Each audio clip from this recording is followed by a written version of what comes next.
I myself am not the most religious. When growing up I spent quite some time in church or church activities, but it just never clicked for me.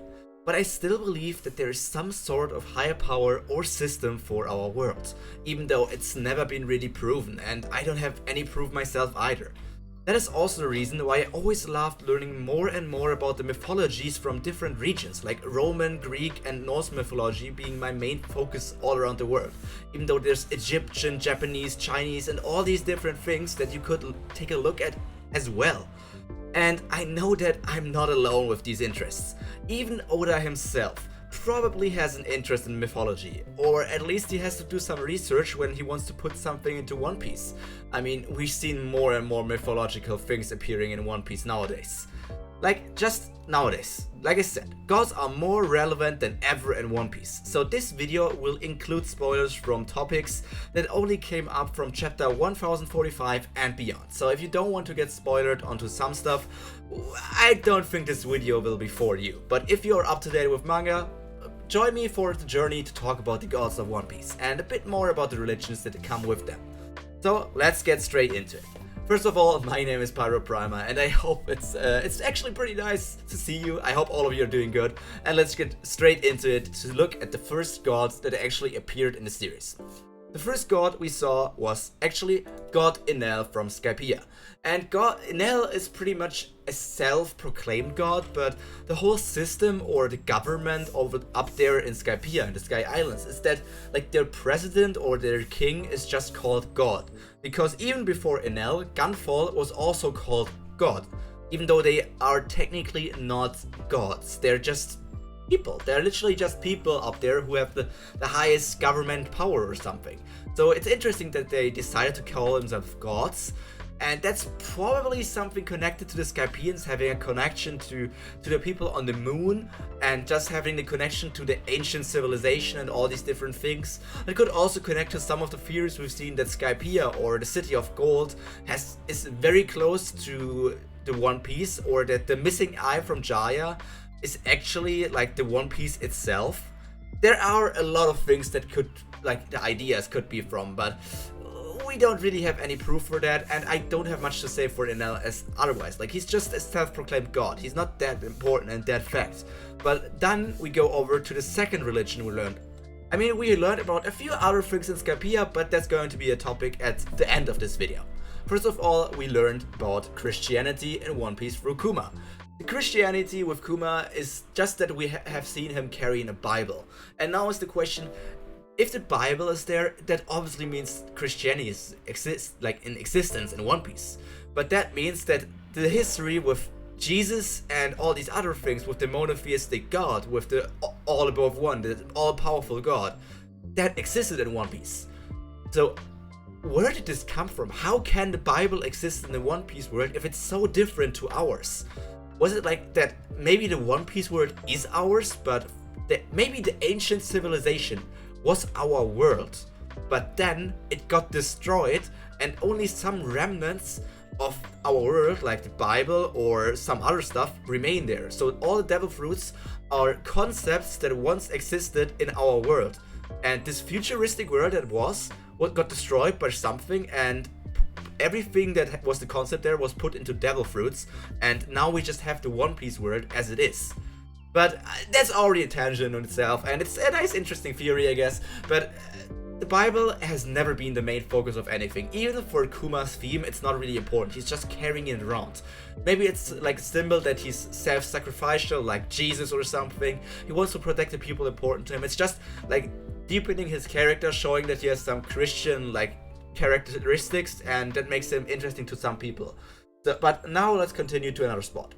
People who call themselves God are not exactly common in One Piece, especially because these characters exist, and only Enel is like aggressive or arrogant enough to actually do it himself. But these characters normally stop everyone else from being called a god.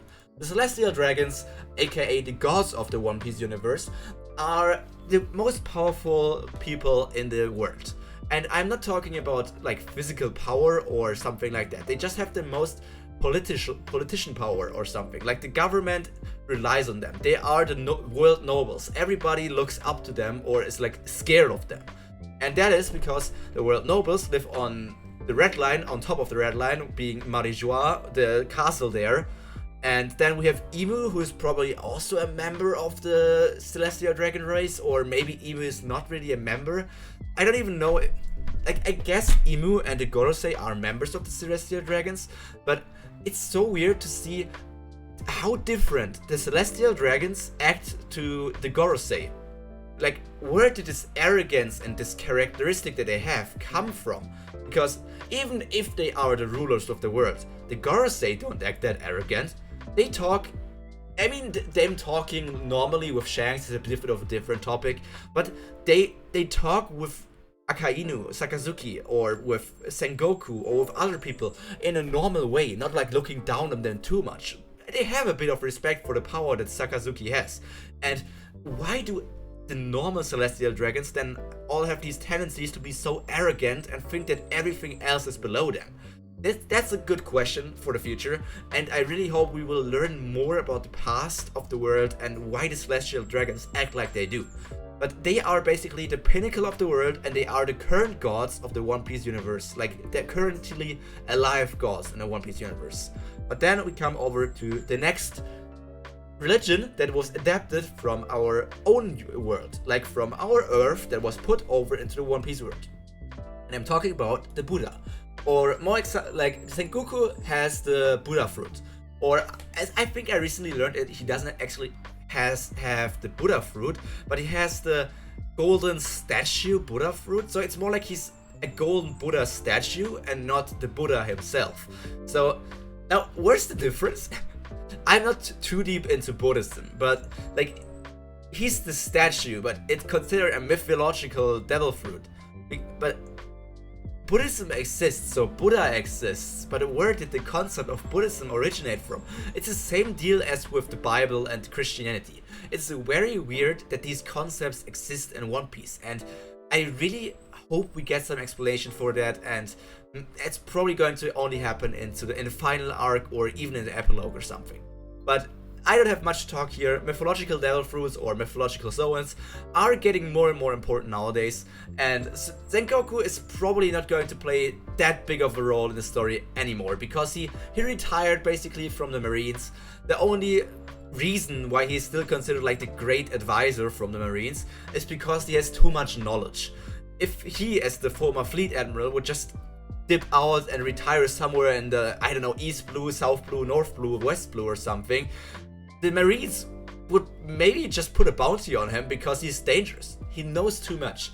If he talks to, I don't know, his children, his grandchildren, or just with some drinking buddies about the hidden mysteries of the world, that could be a big problem. So he's going to be controlled somewhat by putting himself into a position where he doesn't need to work too much, but is still considered a Marine in that sense. And he has the Buddha powers, so he also has some very strong powers connected to some of the religions and powers of the gods.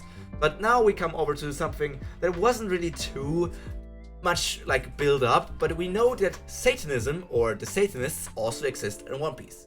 We saw them the first time during the time skip stuff, when Kuma sent all the different Straw Hat members into different locations.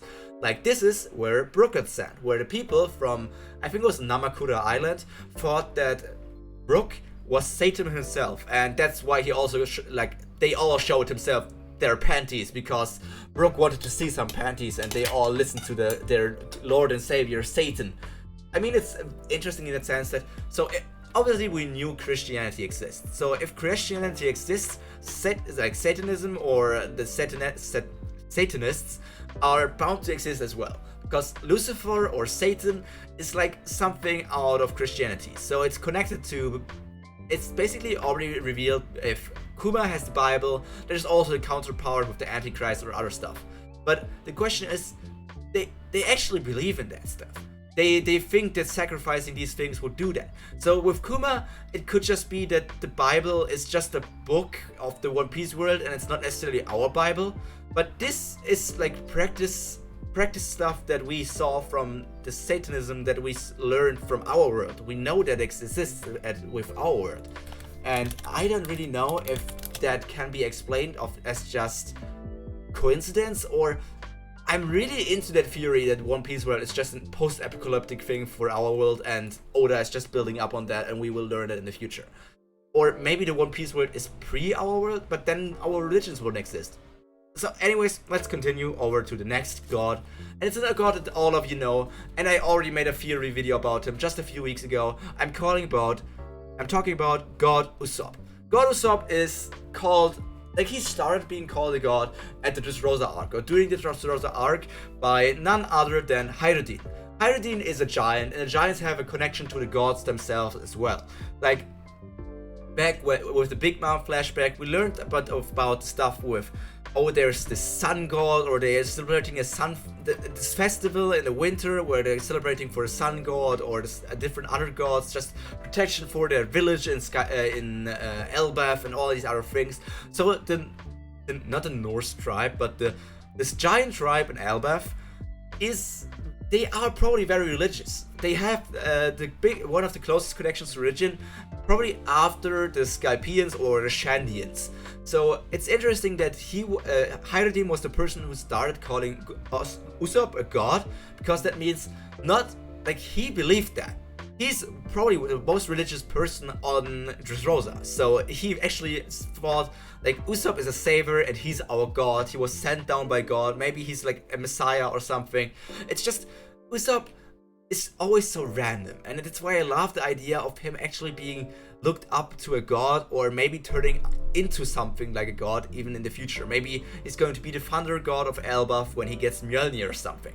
But that's, if you want to hear more about my ideas of what Usopp is going to do in Elbaf, why not look at my theory video about the future of One Piece and the future of God Usopp in Elbaf. But now let's continue over to another god, or something a bit more abstract that not many people, I think, thought about when they saw him. They're still thinking about the whole Magikarp thing, and that's just utterly wrong. Kaido is an Azure Dragon. An Azure Dragon, or he has the Azure Dragon Devil Fruit. And everybody just thinks like it, because he has these tattoos of the koi and the scales from a fish, everybody just thinks like, oh yeah, his devil fruit is the whole thing of a koi fish that climbed up a waterfall and turned into a dragon. No, the Azure Dragon is not that thing as far as I remember. The Azure Dragon is one of the Chinese dragon gods, and one of the 4 symbols existing from the Chinese folk-like religions. Together with the black tortoise, the vermilion bird, which is very close to a phoenix, and the white tiger, they form the 4 symbols, which are one of the highest deities over there in the Chinese folk religions, as far as like my research showed. So Kaido himself is also a religion, like a god in his devil fruit. So it's only true that Luffy, and here's the spoiler, has a god devil fruit to match up with someone else who has a god devil fruit. So now the other question is, now that you think about it, Kaido has a Chinese god devil fruit, and Wano is supposed to be Japan. I don't want to go too deep in that. I don't want to start anything with the whole Chinese, China and Japan debate. It's not too important. But anyways, now let me talk a bit more about the Azure Dragon. The Azure Dragon represents the East region, or East as in the religion of the Chinese people. And by accident, that's also the region Luffy originated from. And the Azure Dragon also symbolizes spring. And spring is always the start of something new. The season where flowers start to bud, where the sun stays up longer compared to the winter. So the spring could be said to bring the dawn to the people. So it was always meant to be that the Azure Dragon will somewhat bring the spring, or a restart to nature, or a revival to nature, or a revival to a country with somewhat of its powers. So in this way, it's that the Azure Dragon will get defeated and Wano will like re-flourish or regrow as a country, or maybe it will just fall into the hands of the world government and we don't really care about it anymore, but that's not too important. With Kaido being there, it's already a lot of symbolizing, and the Azure Dragon is also a protection deity in that sense, but his child is on the other side of the spectrum and is going to protect Wano as a Japanese deity. But before we go to Yamato and his devil fruit and other mythological zoans, we're going to take a look at the fallen gods, or the people who called themselves once gods in the One Piece universe, before the Celestial Dragons took over. It's the Lunarians. And this is also a spoiler, because nobody of the... I think the name Lunarians got dropped in the anime already, but nobody knows how King actually looks. And yes, this is a picture of King, he's very handsome. And King is a Lunarian. Lunarians are gods, or were apparently called gods, once upon a time before they almost went extinct. And there are a lot of theories around there as well, because technically speaking there's God Valley, and many people thought that maybe the few Lunarians that survived like the first purge escaped to God Valley, and that's why it's called God Valley, because it's where the Lunarians escaped to, and they are the gods and they are hiding inside of this valley, so it's God Valley. It's just way too obvious if it was really that, but maybe it's just that. And the Lunarians, they were pretty powerful. I mean, Zoro is probably one of the top characters in the One Piece universe now, because we still don't know the extent to his powers, because when he fought against King, he was already so exhausted from fighting Kaido, and he could only battle against King because he took some mink medicine. So I think if Zoro didn't fought Kaido, like if he didn't went up there to Roof Piece, he probably could have easily won against King without any problems, without being too hurt too badly. It's just, he doesn't have the power to keep up with one of the Yonko, but he has the power to keep up with one of the first commanders of the Yonko, or defeating that easily. And if he learns to how to use this Conqueror's Haki and how to use his Enma better, or upgrading Enma as a black blade, upgrading his other blades as a black blade, he's going to be Yonko level. He's going to be on a level to finally fight against Mihawk, and that's what we're all looking forward to. The Lunarians are special in the way that they also call themselves God, but they are not.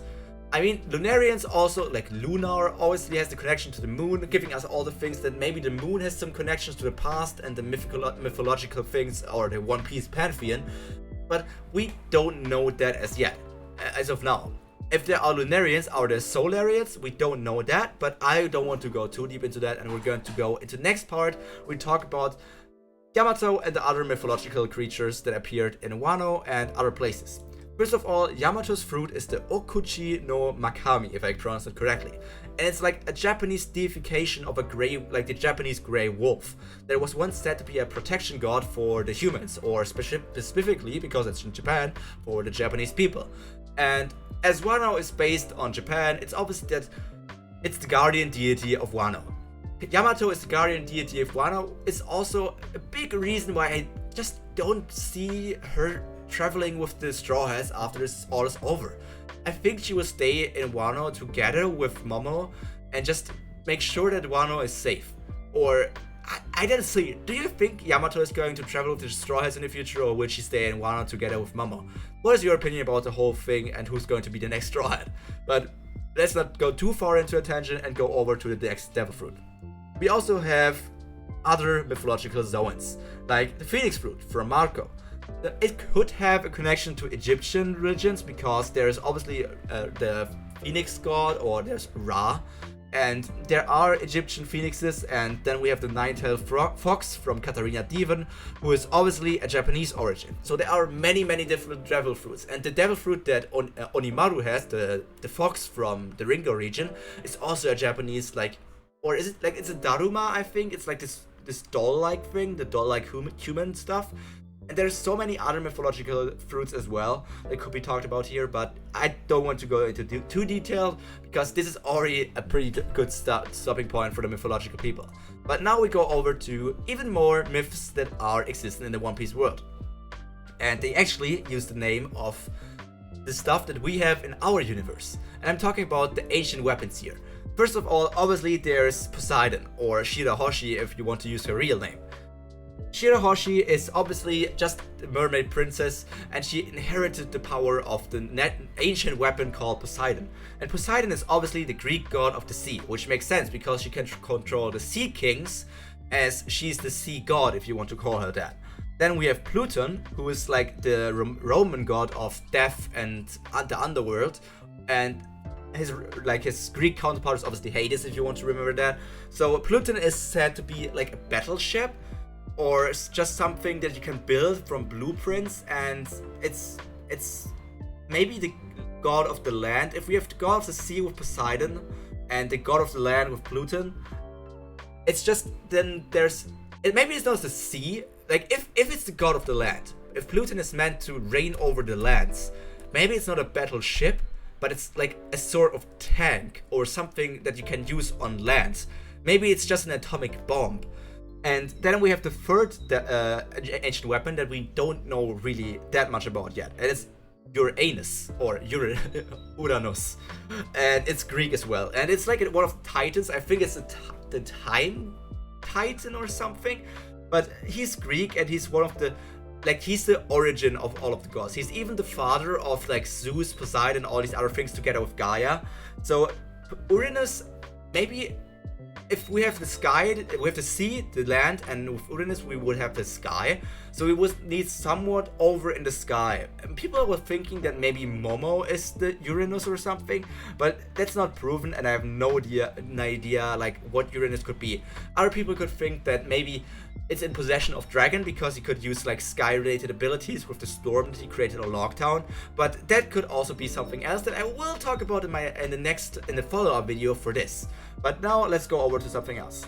With all the mythological occurrences, we only talked about real-world myths. As you remember, we talked about Greek, Roman, Norse, then Greek again, we talked about Japanese, we talked about Egyptian, we talked about Chinese, we talked about all these different things. And now we're going deeper into the One Piece world. Because recently, Oda started adapting or developing his own One Piece mythology, his own One Piece Pantheon. And many people already forgot about that because it was only once addressed in Skypiea. But now, once we got into Wano, we have learned more from Who's Who in his fight against Jinbei. We learned about the sun god Nika, the one who's always laughing, who's always happy and liberates people like from being slaves and just from all of their suffering. And we also learned that that's Luffy's devil fruit. But yeah, so we always learned that there's this first name. We learned that the sun god exists and his name is Nika. And then later on, like I think it was like 30 chapters later or 20 chapters later, we learned that the sun god Nika, which is relevant because it turned out that Luffy's devil fruit is not actually the Gomu Gomu no Mi, but actually the mythological Zoan Hito Hito no Mi model Nika. And we can assume that Nika is either Joy Boy himself, or Joy Boy 800 years ago ate the Nika fruit himself. And that's why like they appear the same way, and that's why, what's his name? The Zou by Zunisha thinks of Joy Boy when Luffy awakens his Nika devil fruit powers.